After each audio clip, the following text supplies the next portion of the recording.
కేంద్రం నుంచే నిధులు రాబట్టుకోవాలి కానీ అప్పులు ఉన్నాయనే సాకుతో పన్నులు పెంచొద్దని సిపిఎం రాష్ట్ర కార్యదర్శి శ్రీనివాసరావు అన్నారు. ఈ మేరకు ఒంగోలులోని సిపిఎం కార్యాలయం సుందరయ్య భవన్లో సమావేశం నిర్వహించారు. అసెంబ్లీలో విడుదల చేసిన శ్వేతపత్రాలను చూస్తే రాష్ట్ర ఖజానా ఖాళీ అయిందనే భావన కలుగుతుందన్నారు. అప్పులున్నాయనే సాకుతో ప్రజలపై భారాలు వేయడం, పన్నులు పెంచడం వంటివి చేయవద్దని శ్రీనివాసరావు సూచించారు.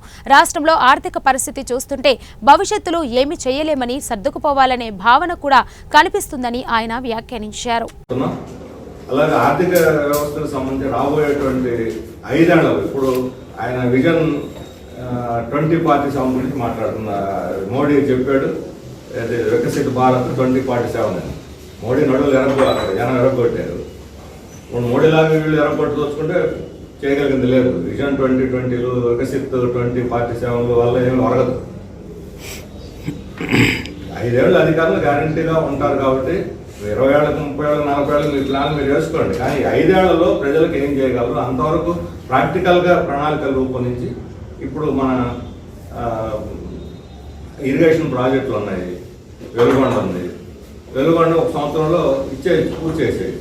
పోలవరం మళ్ళీ కొత్తగా డయాఫ్రమ్ వాళ్ళు కట్టాలన్నారు. 26 మార్చి కల్లా పూర్తి చేస్తా ఉంటున్నారు. డయాఫ్రమ్ వాళ్ళు మళ్ళీ కొత్త కట్టాల్సి వస్తే కట్టిన తర్వాత కానీ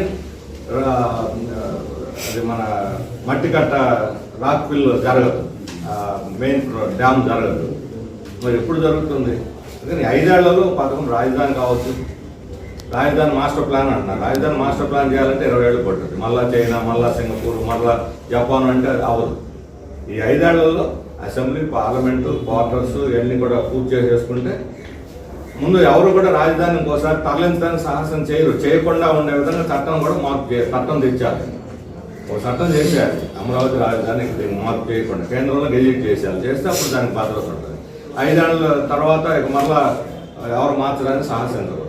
కాబట్టి 5 ఏళ్లకి సరిపడా ప్రాక్టికల్ ప్రణాళికలు రూపొందించి దానికి అనుగుణంగా రాజధాని అయినా, పోలవరం అయినా, ఇతర ప్రాజెక్టులైనా, డెవలప్మెంట్ ప్రాజెక్టులు టేకప్ చేయడం మంచిది.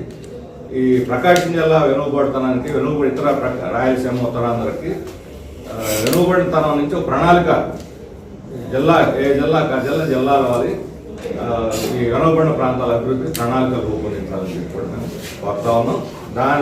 దాన్ని వెనుకబడిన ప్రాంతాల మీద కూడా ఒక ప్రత్యేకమైనటువంటి శ్వేతపత్రం రిలీజ్ చేయాల్సినటువంటి అవసరం జిల్లాల వారి. అప్పుడు ఏం చేయాలో అర్థమవుతుంది. వరకే మేము తోడ్పడతాం, సహకరిస్తాం, అది ఇదని ఒట్టి కబుర్లు.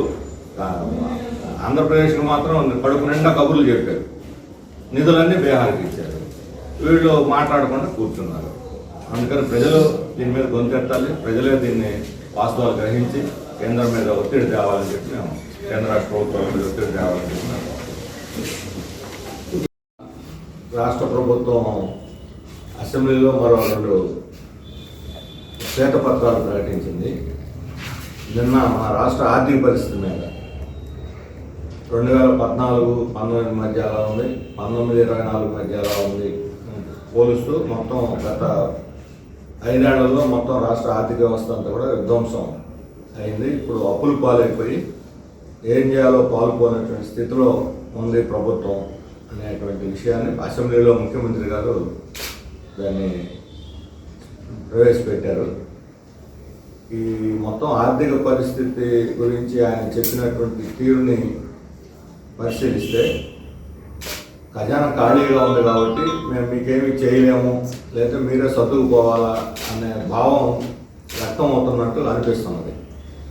అన్నిటికన్నా మించి ప్రభుత్వం అప్పులు పాలైతే ప్రజల్ని అప్పులు పాలు చేయటం అసలు న్యాయం కాదు. ఈరోజు ప్రజలు చాలా ఇబ్బందుల్లో ఉన్నారు.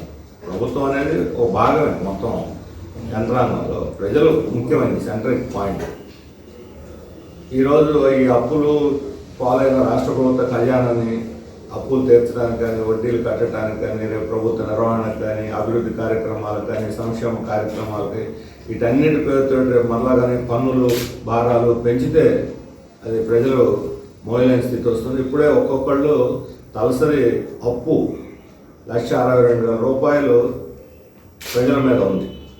ప్రతి రైతు, ప్రతి వ్యవసాయ కూలి ఈరోజు ఏదో ఒక రూపంలో చిన్న చిన్న వ్యాపారస్తులు, మధ్యతరగతి ఉద్యోగులు సైతం అప్పులు చేసేస్తున్నారు. అప్పులు చేయటం ప్రజలకు అలవాటైంది, ప్రభుత్వానికి అలవాటైంది, మొత్తం వ్యవస్థ అప్పుల పాలై నడుస్తున్నటువంటి పరిస్థితి మనకి